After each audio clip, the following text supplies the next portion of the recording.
Το φέγγο σε στεγνό του ήλιου βλέπω, κι άλλη φορά ποτέ ο Άντης, ο ύπνος του παντός του χάρη ζωντανή με πάει τα κρογιάλι. Νυφούλα δεν στολίστηκα, κι ούτε που τα νυφιάτικο τραγούδισαν στη θύρα μου τραγούδι. Νύφη στο χάρο δίπλα θα σταθώ. Ξαπετουστή και πενεμένη πορεύεσαι, στον πεθαμένον το λιμέρι.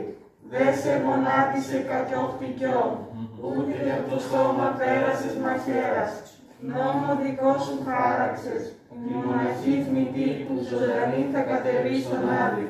Άκουσα πως χάθηκε πικρότατα η βάρβαρη ξένη του τάνταλου παιδί, στην κορυφή του Σύπηλου, σαν το κισό σφιχτός φύτρωσε, βράχος γύρω της και πέτρωσε.